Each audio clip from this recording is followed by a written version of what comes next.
Bonjour à tous, je suis Déborah Papiernik, je m'occupe de tout ce qui est nouveau business chez Ubisoft. Alors les nouveaux business, c'est quoi? C'est le fait qu'on va prendre nos marques pour aller toucher des nouveaux publics qui ne sont pas les publics traditionnels du jeu vidéo et qu'on va prendre nos expertises pour aller faire des expériences qui vont au-delà du jeu vidéo. Alors c'est des applications qui sont extrêmement variées et qui vont vraiment au-delà de l'industrie du jeu vidéo, mais là aujourd'hui, on est là pour parler de réalité virtuelle et plus particulièrement d'arcade et d'attraction en VR.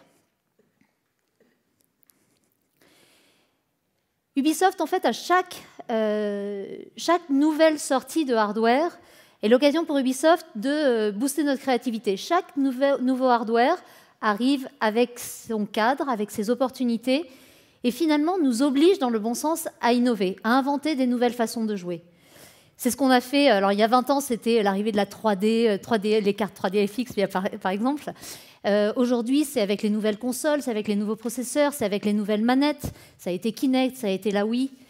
Et aujourd'hui, la VR apporte encore des nouvelles opportunités par son aspect à la fois très immersif et très intuitif qui fait qu'on arrive à toucher des nouveaux publics. Ces nouveaux projets, en fait, nous permettent d'innover à la fois sur les gameplays, les nouvelles façons de jouer, sur les interfaces, comment on va pouvoir guider l'utilisateur, et aussi sur nos outils et sur nos moteurs. Alors très concrètement, notre jeu de réalité virtuelle le plus connu est probablement Eagle Flight. Donc la fantaisie dans Eagle Flight, c'est que je suis un aigle qui vole au-dessus de Paris. Dans ce jeu, on a pris le parti d'avoir un mouvement en continu et finalement de concentrer le contrôle uniquement sur la direction. Mais je contrôle juste avec le mouvement de la tête. Donc c'est un point d'entrée qui est extrêmement facile, même pour le grand public.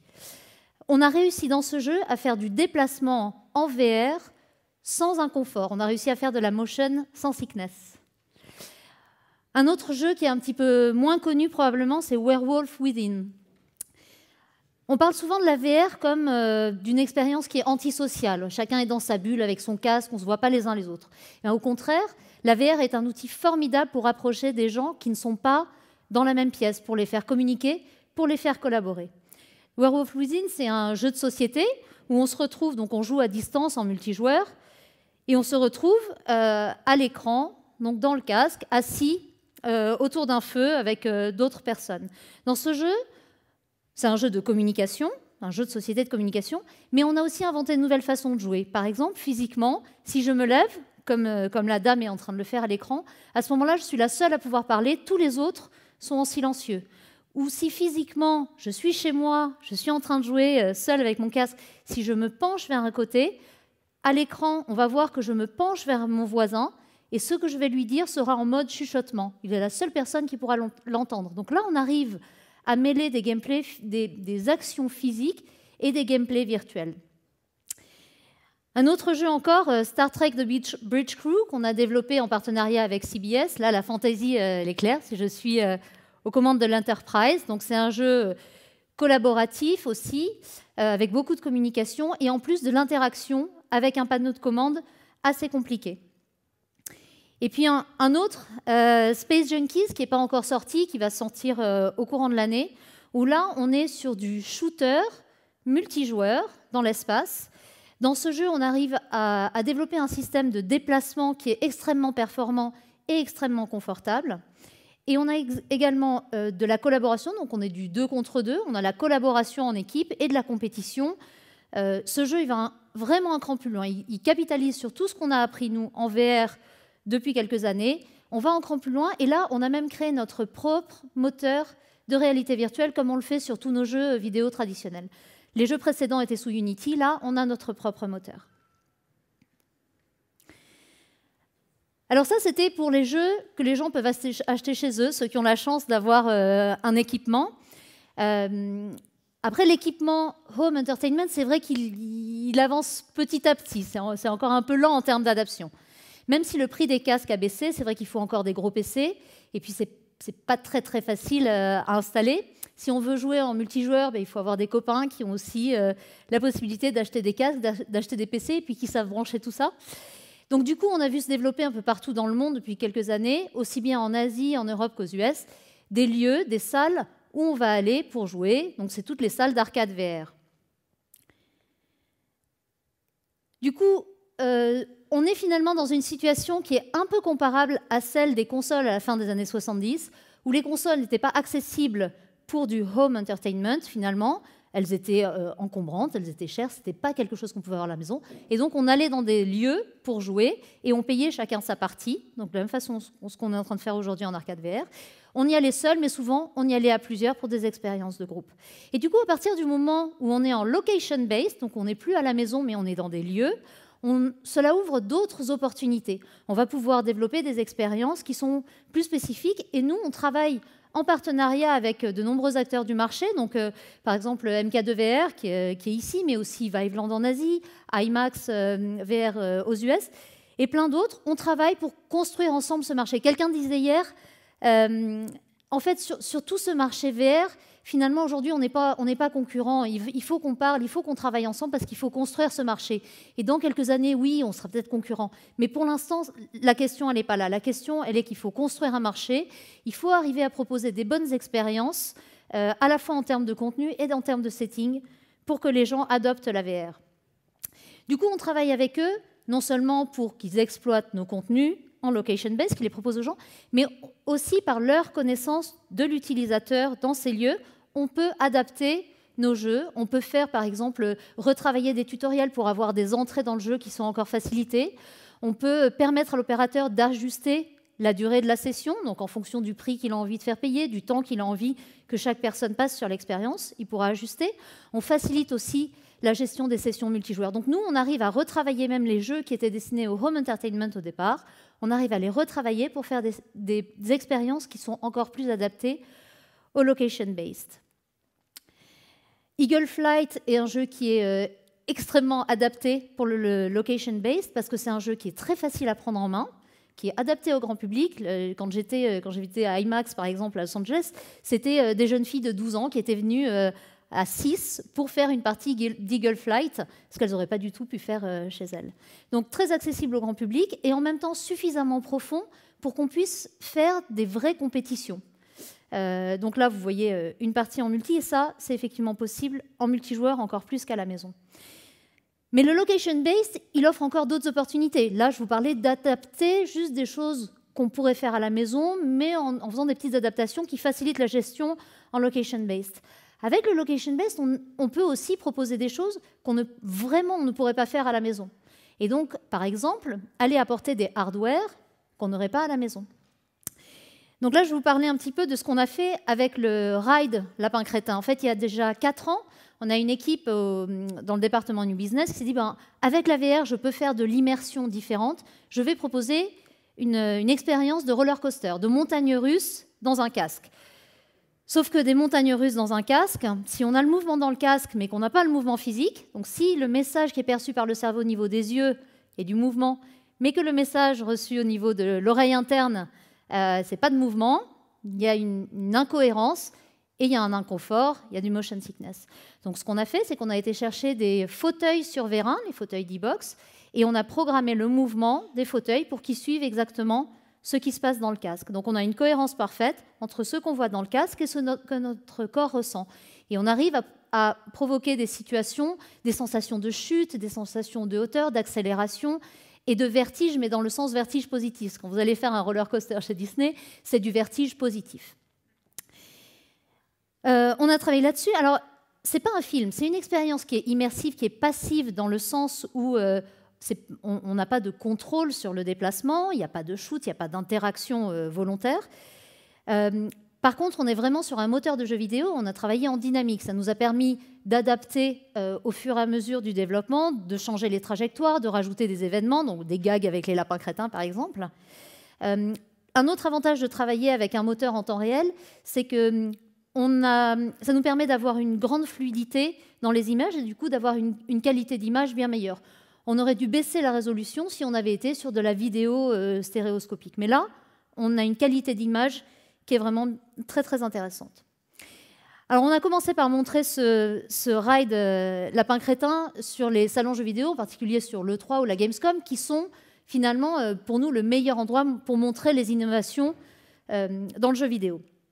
Là, gros succès. Alors là, à côté d'Yves Guillemot, c'est Steven Spielberg, qui est un habitué de l'E3, qui a visiblement pas mal aimé. Puis les gens autour, ils ont aimé aussi.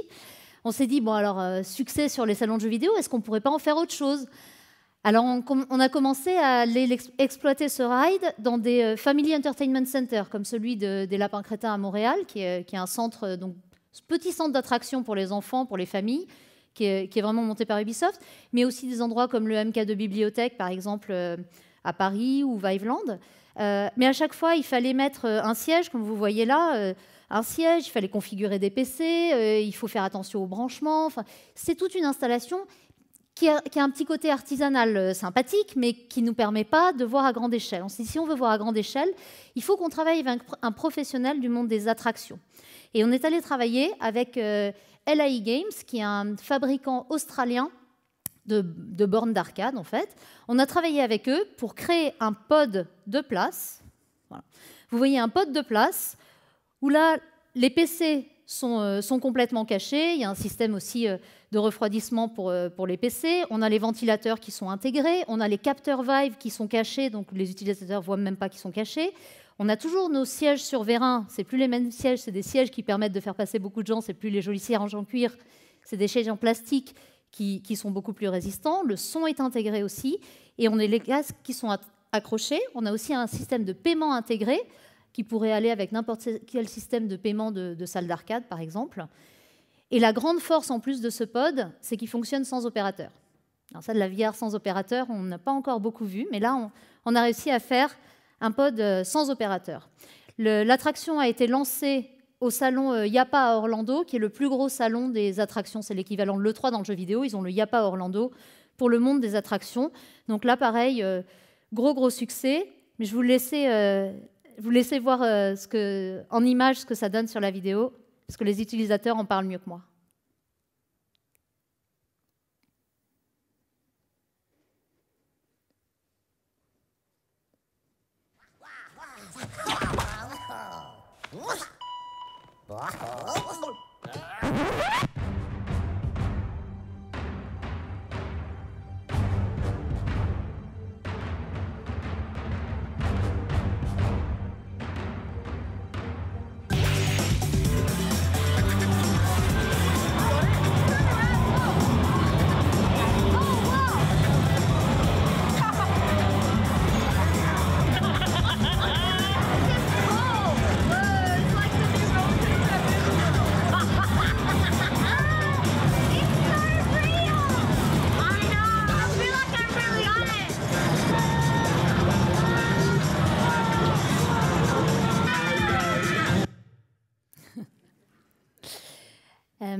Donc là, on a créé la partie contenu. Donc au total, on a 3 films qui durent chacun à peu près 3 minutes. Mais on a mis très longtemps finalement pour travailler sur le prototype du pod avec LA Games. Ça nous a un peu surpris. Nous, on n'avait pas l'habitude de ça. Chez Ubisoft, on développe un software. Quand on a fini de débugger, quand Sony, Microsoft, Nintendo a approuvé, bah voilà, ça sort et puis c'est dans les mains du consommateur. Là, pas du tout. Excusez-moi, ça a avancé un peu vite.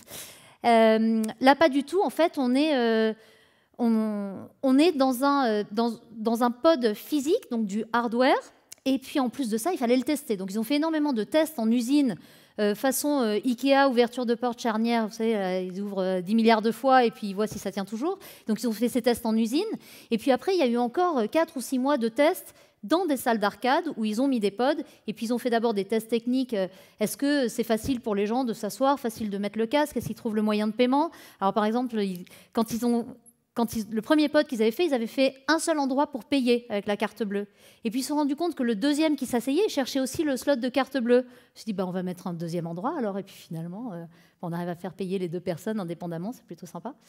Et puis il y a eu des ajustements, par exemple, une fois qu'on s'assoit, il y a un repose-pied, puis il y a aussi un endroit pour poser les mains. Donc tout ça, c'est des ajustements qui se sont faits à quelques centimètres pour voir où il fallait le placer pour correspondre à des enfants, à des adultes. Tout ça, c'est des logiques qu'on ne connaît pas du tout chez Ubisoft. C'était très important pour nous de travailler avec un professionnel du secteur parce que c'est des choses qu'on ne sait pas faire.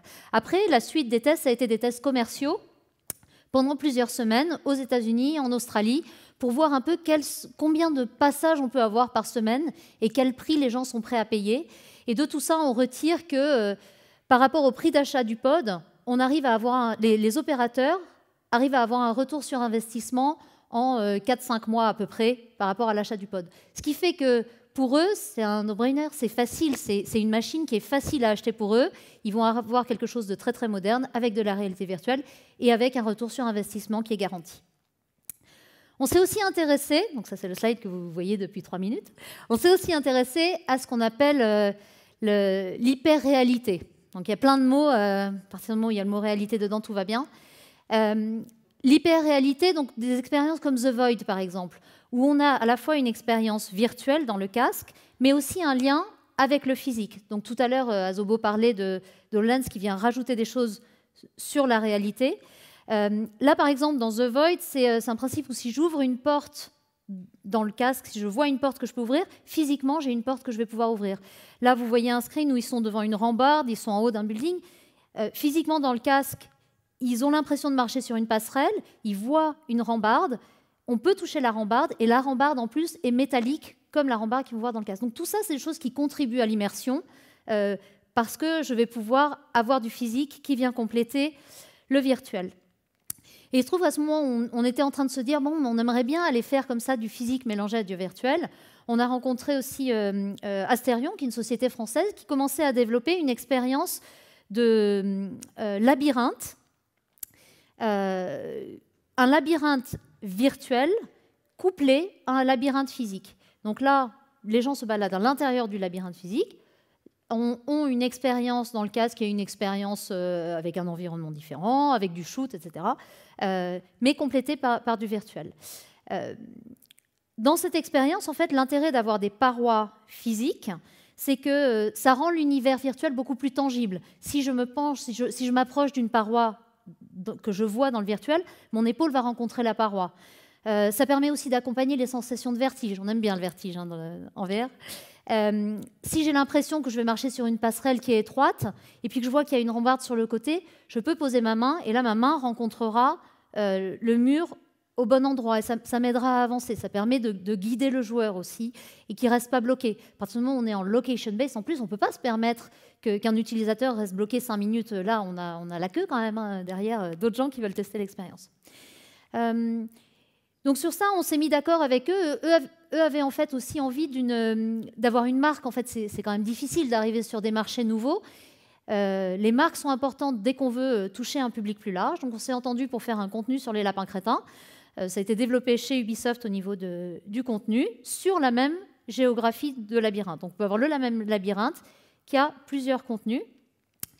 Et après, on a travaillé avec Triotech, qui est une société à Montréal, qui est un des leaders du monde des attractions sur tout ce qui est expérience interactive et immersive, donc beaucoup de cinéma 4D par exemple. Et eux seront le fabricant et le distributeur au niveau mondial. Là, l'expérience a aussi été lancée à Orlando, à IAPA, avec beaucoup de succès.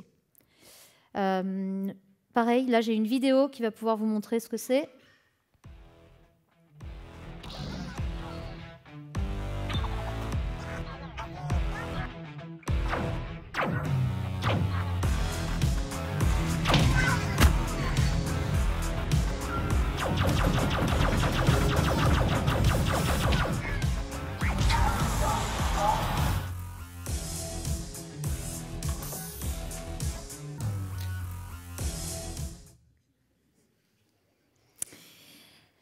Alors là, les challenges qu'on a rencontrés sur ce développement, donc là je parle du développement software déjà, c'était dans la création d'une atmosphère. En fait, on a choisi les lapins crétins. Le problème, c'est que les lapins crétins, c'est du cartoon, mais on avait besoin que ce reste crédible pour les gens. Donc il a fallu réussir à créer une atmosphère. Donc on a beaucoup travaillé sur les éclairages, par exemple, pour faire un environnement dans lequel les gens se sentent suffisamment à l'aise. Il a fallu aussi gérer les rapports d'échelle. En fait, en VR, comme ça, tous les objets qui sont proches ont l'air très, très proches. Et les objets qui sont loin ont l'air très, très loin. Donc il a fallu qu'on arrive à travailler sur les rapports d'échelle pour que les lapins qui sont proches, on n'a pas l'impression qu'ils nous sautent à la figure, et que ceux qui sont loin, on les voit quand même. Doser le vertige aussi. Alors c'est ce que je vous disais tout à l'heure sur le fait d'accompagner le joueur pour qu'il puisse avancer. Donc travailler sur des éclairages, des lignes de fuite pour doser le vertige. La proximité aussi. On a la proximité avec les différents objets.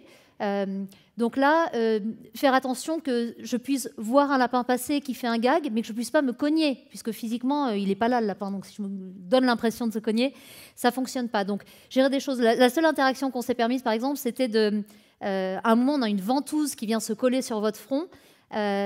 Physiquement, on l'accepte parce qu'en fait, elle ne nous gêne pas. On a déjà le casque sur la tête, donc avoir l'impression d'avoir une ventouse, ça va. Et puis, elle nous gêne un peu la vue, donc ça fait partie du gag, ça fonctionne, ça reste suffisamment cohérent.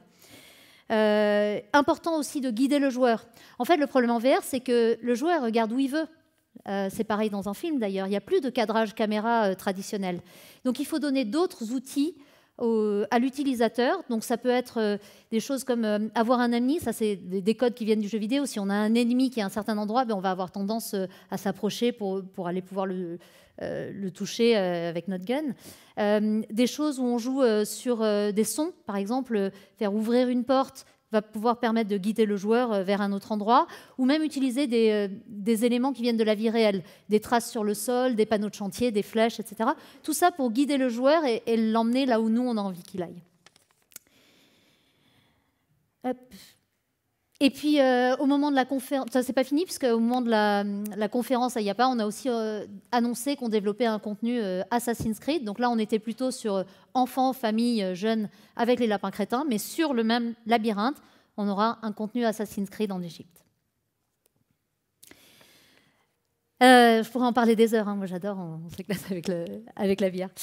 Si je devais résumer, en fait, pour moi, c'est vraiment un marché en construction sur lequel les différents acteurs, producteurs de contenu et producteurs de bons contenus, arrêtons de donner des sensations qui n'ont pas de sens, mais faisons vraiment attention à ce qu'on propose comme contenu aux utilisateurs.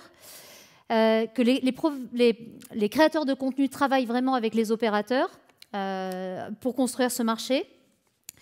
Il faut qu'on prenne en compte absolument les aspects opérationnels. Donc les aspects opérationnels, ça voudrait dire si j'ai des hardware, comment ils vont fonctionner, est-ce que l'onboarding est suffisamment simple, est-ce qu'il y a besoin d'un opérateur, comment je gère le débit, la capacité. Tout ça, c'est des questions qu'on a complètement découvert avec ces attractions chez Ubisoft, mais un opérateur de lieu, il a besoin de savoir quelle est l'emprise au sol, combien lui coûte le hardware, est-ce qu'il a besoin de staff, et puis quel est le débit. Donc la première question en général que les opérateurs viennent poser sur les salons des attractions, avant de poser des questions sur l'expérience, c'est quel est le retour sur investissement? En combien de mois, donc tout à l'heure je vous donnais le nombre de mois, en combien de mois est-ce que moi je vais réussir à recouper mon investissement? Importance donc d'avoir des hardware dédiés. Aujourd'hui, on parle de l'arcade VR presque comme... ça peut être la solution finalement pour booster un peu l'adoption de la VR. Mais je suis convaincue que ça va être plus que ça. En fait, pour moi, l'arcade VR et tous ces lieux qui vont faire des attractions VR vont pouvoir perdurer au-delà de l'adoption home entertainment, au-delà de l'adoption et de l'arrivée de la VR dans les salons, parce qu'on va pouvoir proposer des expériences qui ne sont pas faisables à la maison. Et puis, importance des marques si on veut toucher le grand public. Et dernière chose, ne pas négliger le jeu vidéo qui finalement arrive avec ses expertises. C'est pas un hasard si Asobo, qui était juste avant, vous dit on vient du jeu vidéo et on arrive à proposer des choses pour l'industrie qui sont de bonne qualité. C'est pareil avec les attractions et la VR. C'est vrai qu'il y a des expertises qui viennent du jeu vidéo qui sont intéressantes pour proposer des expériences de qualité en VR. Voilà. Je vous remercie. Je ne sais pas s'il y a des questions ou si on a le temps pour les questions.